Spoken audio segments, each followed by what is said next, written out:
Let me show you guys a slight issue. Watch carefully. Did you guys see that?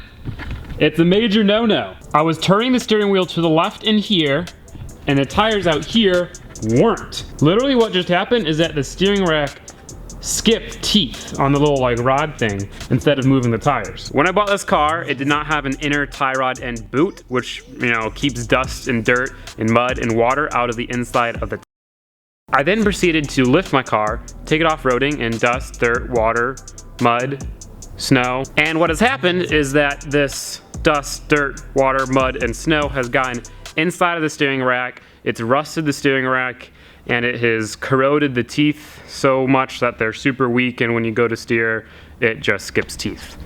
And it only skips teeth when you're steering, when you're not moving. When you're driving, it's fine because there's a lot less resistance because the wheels are rolling, but it's not good. It's dangerous, it's not fun to drive with, and it doesn't feel very good. So today we are fixing it and replacing the entire steering rack with a new power steering rack. For those of you who don't know, this has a depowered power steering rack, which means it used to have power steering. One of the previous owners took off the power steering because they, thought it was cool in race car life, which I can't blame them because that's exactly what I did on this car. But this car is not a race car. It's an off-roading car. Power steering is really nice off-roading. Going over bumps and wow, this thing just like cracked. This is also going to be my daily overwinter, so I want power steering.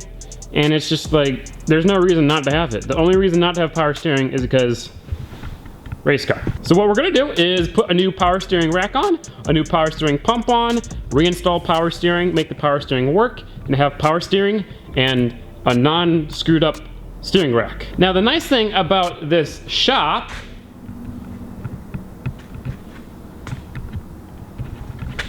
we got a lot of Miatas here. My friend Andrew owns this Miata, and I am buying his power steering rack and his power steering pump off of him and putting it onto this car. Which brings me along to explaining this car. I've gotten a lot of questions about what this car and that red car over there is doing in the shop. You see this little thing? You might be thinking that maybe he's tubing the front end and making it into a drift car. Or maybe he's, making some like plow thing. My friend Andrew is turning this Miata into a boat. In fact, he is turning it into a Miata.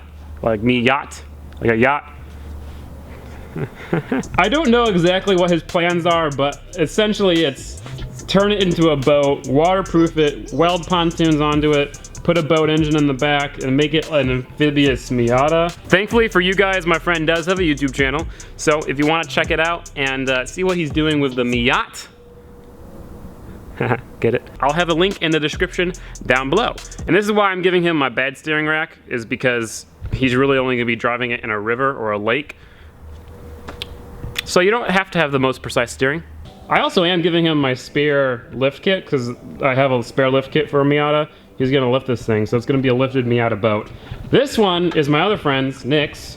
It's just a Miata with a lot of miles on it that's been mistreated its entire life, and it has some wiring issue that we can't track down. So when I go to WRX swap this thing, I'm gonna give him my Mega Squirt.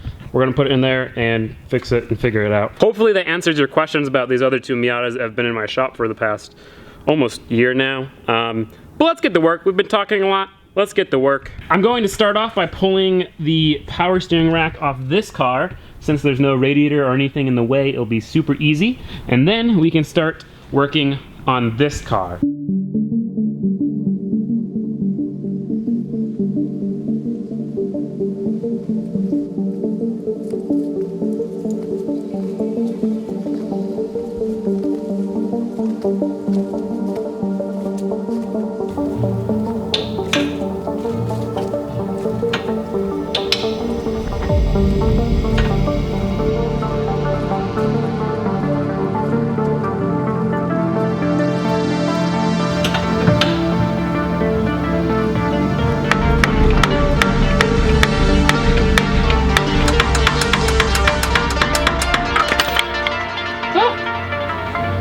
And now for the hard part.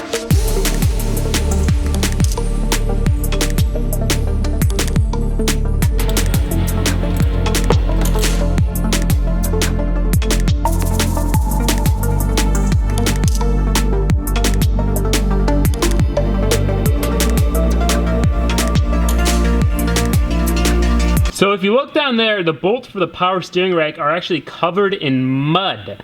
Literally, like you can't see them because they're covered in mud. So I'm gonna try to chip that away with like a screwdriver and then get to the bolts. It bounced off!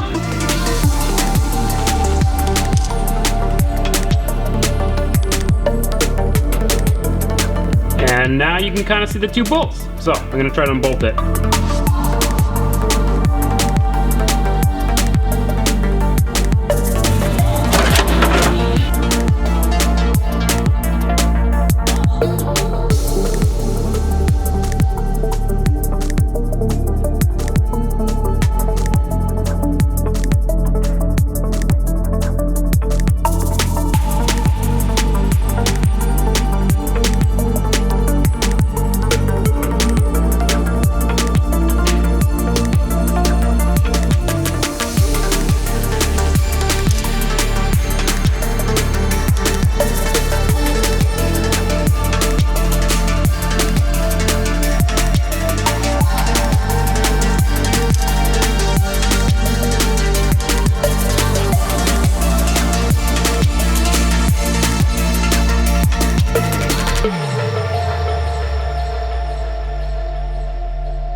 Well, I got the rack out. It was definitely a little bit harder on this car just because this car's a little bit rustier. This one looks like it came out of a lifted Miata. This one looks like it came out of a normal Miata. The important thing is that this one has all the factory power steering lines and stuff already attached to it. It hasn't been deleted, so I don't have to go searching for them. Everything's there. We just put it on, put a hose in that one, put a hose in that one, and we're all good.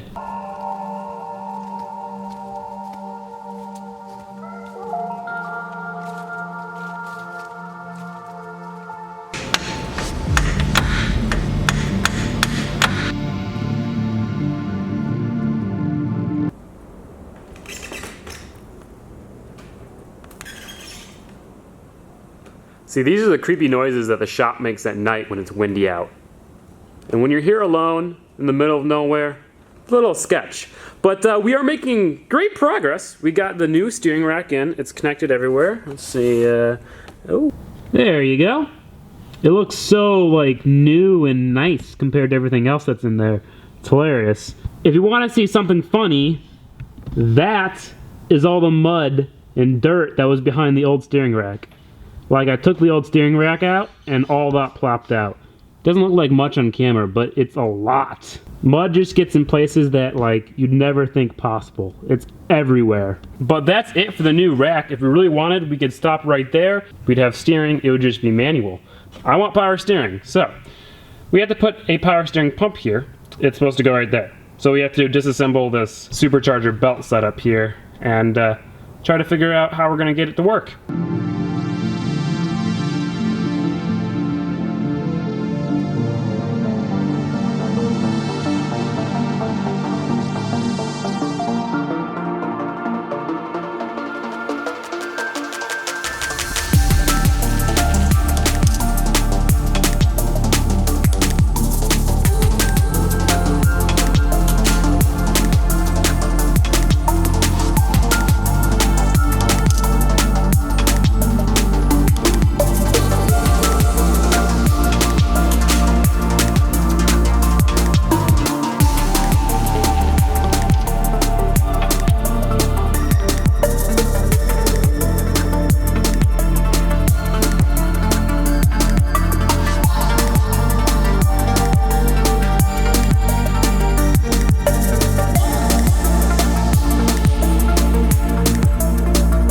Alright, so things are going really well. We got the majority of the power steering lines in, as you can see. However, the one line that is connecting the reservoir to the steering rack is missing. I went through Andrew's junk up there and couldn't find the line. But that's fine because all it is a normal, everyday, average hose. It doesn't have any special connections like the other two. So I'm just gonna run to the store, get a power steering line hose that is the right diameter. It's like 3/8. I also managed to fit the old belt that we had onto this new setup with the power steering pump on there. It's a little bit of an old belt, so I'll probably just buy a new belt of that exact same size, but for now it will do. So yeah, I'm gonna go run to the store, get a new power steering line, and also get some power steering fluid.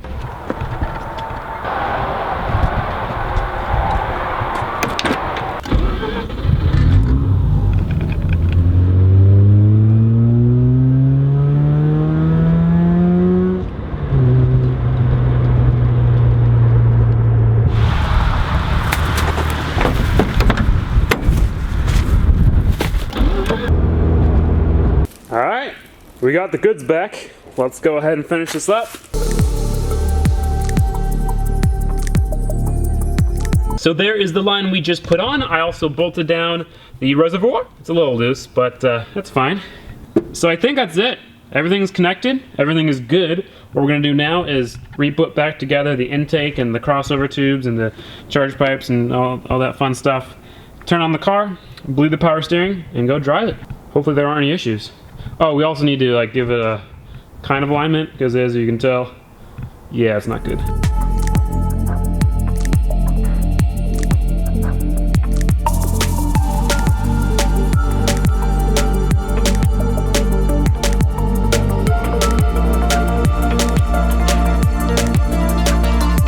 Alright, so I might have filled it up a bit too much and spilled just a little bit of power steering, or ATF.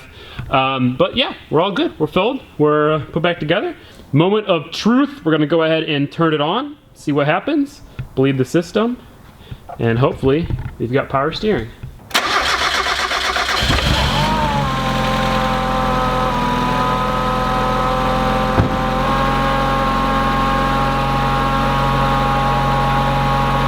What I'm going to do now is bleed the system by opening the reservoir cap and turning until all the bubbles come out and keep filling up the ATF. Does that make sense? I don't know.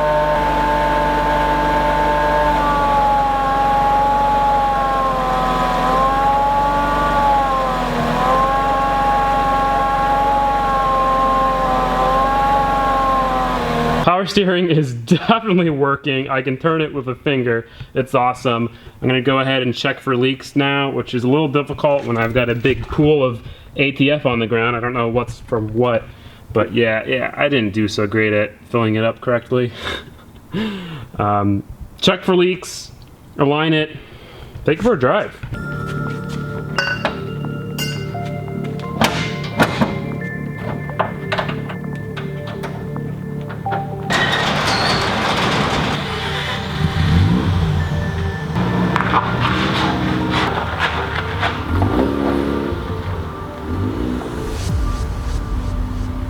I gotta let that thing warm up a little bit so I don't flood the engine. Hashtag rotary life, boy.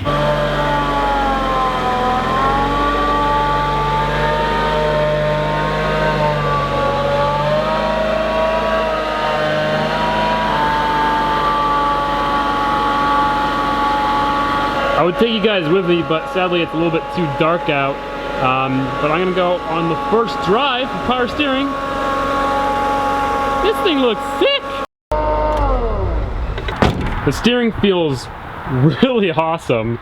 It's super light now. It's actually lighter than the RX-7, which makes me think that there's something wrong with the RX-7's power steering, because this thing has 60-pound mud tires, that thing doesn't. But yeah, it feels really awesome. I don't feel any bumps through the steering wheel, which is, you know, not good for a race car, but awesome for this car. This is the aftermath.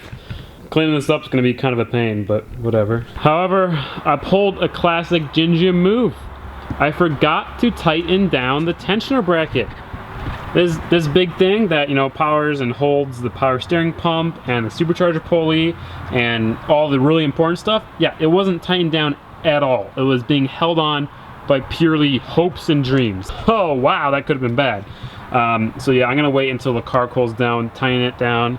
And seriously, I can't believe I did that. Like, I always forget to tighten stuff. First it's lug nuts on the RX-7, and now this. What's it gonna be next, huh? Something probably even worse.